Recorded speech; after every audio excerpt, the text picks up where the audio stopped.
All right, so we're always talking about ideal customers, right? Like, how do we find them? How do we target them? Yeah. But what if I told you that figuring out who you don't want as a customer could be just as valuable? Hmm. It's funny you should say that because Yeah. that's actually the exact concept that we're diving into today. Oh, perfect. It's uh Lay it on me. it's called anti-persona marketing, Anti-persona marketing. and it's all about understanding who your product or service is not for. Okay, so we found this in a French article, and Right. I'm already intrigued, but I need like the one-liner. Yeah. So Whatever basically, has it. instead of just focusing on your ideal customer, you create this profile of the exact opposite. Okay. The person your product is absolutely not designed for. So, like, instead of trying to be everything to everyone, you're actually strategically repelling certain people? I Exactly. mean, I get it on a gut level. Like, Yeah. Rolex isn't trying to sell to people who just want a cheap watch. Right, exactly. But I think we need to flesh this out a little bit more for our listeners. Yeah, Like, definitely. why would you intentionally push people away? What's the strategy here? Well, it's all about focus. Yeah. Focusing your message, your resources, even your product development. Okay, so how do we actually find this anti-persona? Well, Where do we even start? there are a few different approaches. Okay. One is to look at your dissatisfied customers, Mm. the people who actually bought your product but weren't happy with it. Right, so they could point out flaws we might not have noticed. Yeah. Or maybe there's a mismatch between what we think we're selling and what Yeah. people are actually experiencing. Exactly. Their feedback can be incredibly valuable. Got it. Another group to look at is the almost customers. So people who were interested but didn't buy. Right. Why did they hesitate? Yeah. What was the sticking point? Maybe they went to a competitor with a better price point, Mm. or maybe our product just didn't have some feature they absolutely needed. Right. And that kind of insight can help you refine your offerings Hmm, or even identify, like you said, a whole new market opportunity. I like it. Another approach is to think more conceptually. Okay. So like imagine the opposite of your ideal customer. Okay. If your target market is young and tech savvy, Right. what would the opposite of that look like? Someone older, maybe less comfortable with technology, Exactly. probably with different values, Exactly. different priorities. It's a thought experiment that can really help you broaden your perspective Yeah. and challenge your assumptions about who your customer is. It's like looking in a mirror, Yeah, but the mirror image is like the opposite of you. exactly. And it's important to be nuanced here. Yeah, we don't want to fall into stereotypes. Right. Anti-personas, just like your ideal customer profiles, Yeah. need to be based on real data and insights. Not lazy generalizations. Exactly. Now, the article also mentioned negative data to Yeah. identify your anti-persona. Mm. What is that? So negative data could be things like newsletter unsubscribes, Oh, okay. negative product reviews, Uh-huh. or even social media comments Okay. from people who are clearly not your target audience. So it's about looking for trends in who's opting out Yeah. or disengaging from your brand. Exactly. And that can be a gold mine of information. And one of the things that they pointed out in the article was Yeah. that this can actually lead to product improvement Here's our quick. that you might not have even considered otherwise. Yeah. How does that work? So let's say you're a software company Okay. and you keep getting complaints that your interface is too complicated. Yeah. If those users fit your anti-persona, Mm-hmm. maybe they're less tech savvy, you might initially just dismiss that feedback Right. because you think, well, those people aren't our target market anyway. Yeah. But what if Yes. those complaints are actually highlighting a usability issue that could benefit all of your users? Right. So you think you're designing for like the power users, Ex- but then you realize like, oh, Yeah. this could be more intuitive Right. and user friendly for everyone, Exactly. not just the people we thought we were designing for. Yeah, by listening to the people who aren't your ideal customers, Yeah. you can uncover hidden flaws or areas for improvement that you wouldn't have seen otherwise. And that could lead to Yeah. new features, new products. Who knows? Exactly. All right. So let's say we've done our research. Yes. We know who this anti-persona is, Mm-hmm. what motivates them, what they don't like about our brand or product. Yeah. Now what? What do we actually do with this information? That's where the real strategy comes in. Okay. The article actually outlines some pretty bold tactics Yeah. for using your anti-persona. Mm-hmm. And some of them are pretty counterintuitive. I'm ready. Okay. Hit me with it. All right. Well, one that might surprise you is the idea of disqualification content.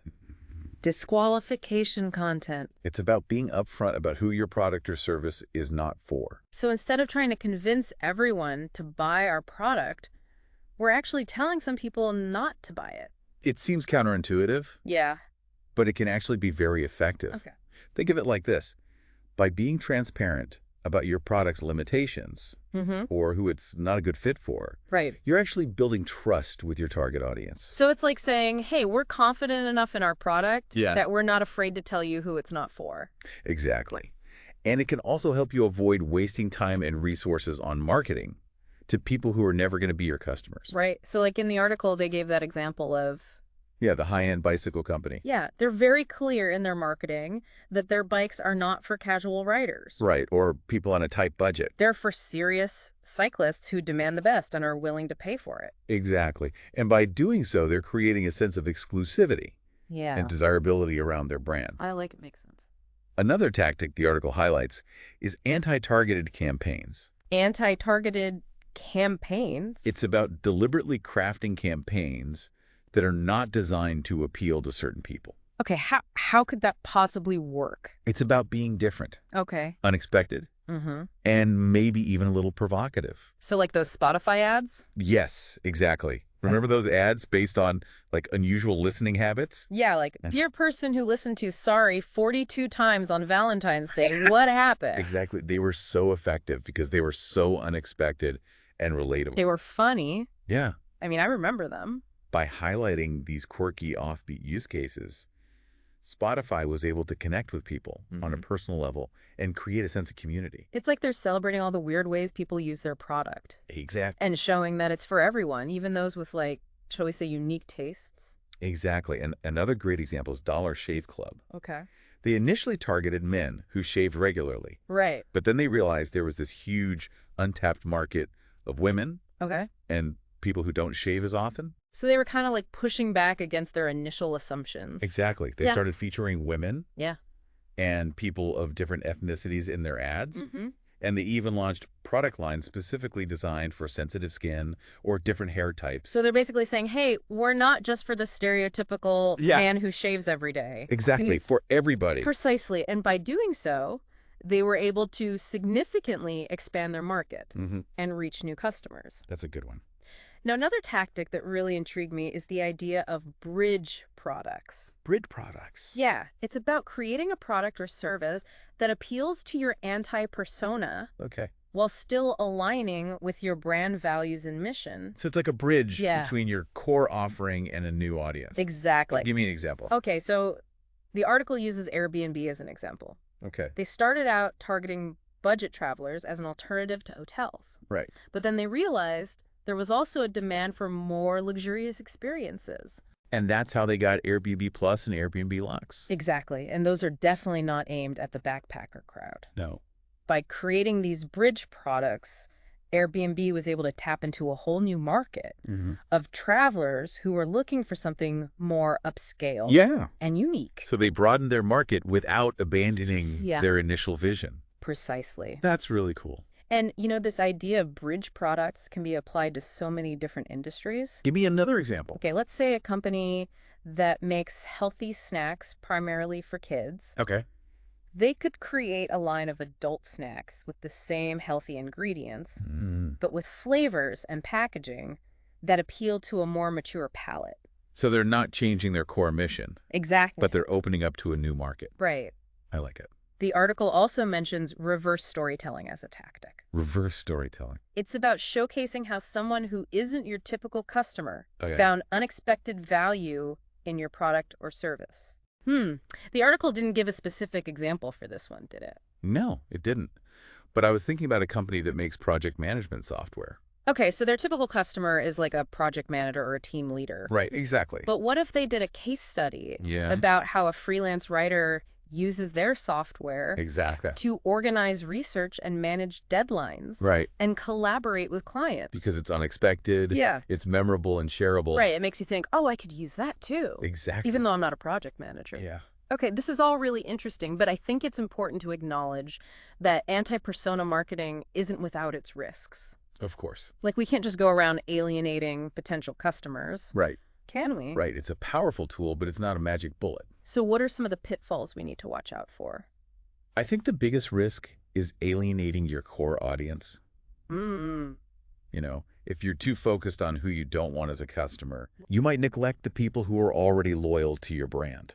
Yeah, it's like anything in life. Yeah, It's all about balance. exactly. You want to expand, but not at the expense of the Yeah. people who got you here. And you also need to be sensitive to cultural differences Right. and avoid perpetuating stereotypes. Of course. What might be considered edgy or humorous in one culture could be offensive or insensitive in another. So do your research. Yeah. Make sure your messaging is appropriate. Absolutely. And be prepared for some pushback. Some people might not get it. Right. They might be confused. Yeah. Even offended. Right. But honestly, that's true of any bold marketing move. Yeah. If you're not taking any risks, you're probably not pushing the boundaries enough. I agree. Sometimes you got to ruffle a few feathers. So how do we know if this whole anti-persona thing is right for us? That's a great question. I think it depends on a few things. Okay. First, you got to be clear about your goals. Mm-hmm. What are you hoping to achieve with this strategy? Yeah. Are we trying to expand our market, Yeah. revitalize our brand, differentiate ourselves? Exactly. Once you know your goals, you can assess whether anti-persona marketing makes sense. Okay. And then what? Well, you also need to consider your target audience and your brand personality. Right. If you're a brand that's known for being like conservative or traditional, this might not be the best fit. Right. But if you're a brand that's bold, innovative, and willing to take risks, anti-persona marketing could be a great way to shake things up Yeah. and connect with new audiences. Know yourself. Know your audience. Exactly. And be willing to experiment Yeah. and learn as you go. Trial and error. There's no one-size-fits-all approach. Right. So let's talk success stories. Okay. The article mentioned a few companies that have used this successfully. Yeah. I'd love to hear about them. One that really stood out to me was Harley-Davidson. Harley Davidson. Those are the classic biker motorcycles, right? Exactly. And that's exactly why they were struggling back in the 1980s. Really? Yeah, their image was so tied to this outlaw biker persona Okay. that their customer base was shrinking. Mm-hmm. And they were actually on the verge of bankruptcy. Wow. I had no idea. Yeah, so they did something really bold. What did they do? They decided to target an anti-persona. Mm. They started focusing on professionals, Okay. often middle-aged men, Mm-hmm. who were looking for a sense of adventure and escape. It's like a completely different demographic. Exactly. And their marketing reflected this shift. How so? Their ads showed professionals, shedding their suits for leather jackets, Okay. hitting the open road on a Harley. Mm. It was aspirational, Yeah. rebellious, but still relatable Yeah. to this new target audience. And it worked. It did. It was a huge success. So they redefined what it meant to be a Harley rider. Exactly. Okay, what else? Another great example is Old Spice. Oh, yeah, Your Man Did Smell Like campaign. That was a masterclass in anti-persona marketing. Remind me how they used it. So instead of targeting men directly, Yeah. they focused on the women who buy these products. Oh, that's right.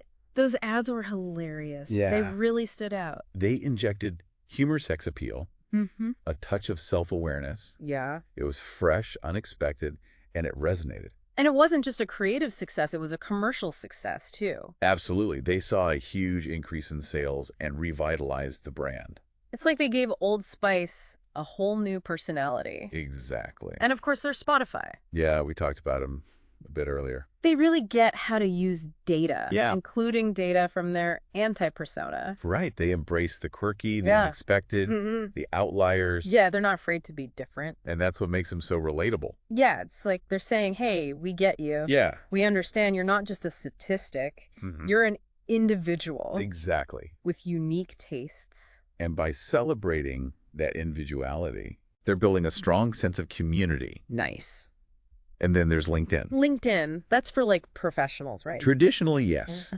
But they realized that students and recent graduates were a huge untapped market.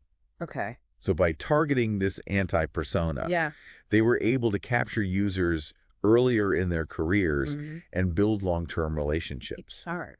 It's about adapting to the evolving needs of your audience. So we've seen Harley Davidson, Old Spice, Spotify, LinkedIn. Yeah. They've all used this anti-persona thing to do some pretty amazing stuff. Mm. What's the big takeaway for our listeners? I think the most important takeaway is to think differently. Okay. Challenge the status quo. Yeah. Embrace the unexpected. Because sometimes the best opportunities are hiding in plain sight. By understanding who you're not targeting, Right. you can gain valuable insights into your ideal customer Mm-hmm. refine your messaging, Yeah. and uncover hidden market opportunities. And you might just learn something from the people you thought you were ignoring. Absolutely. Well, I think that's a wrap for our deep dive into anti-persona marketing. It's been a pleasure exploring this with you. Remember, the best marketing strategies are often the ones that challenge conventional wisdom. Yeah. So go out there, explore the unexpected. And let us know what you discover. Until next time, keep diving deep.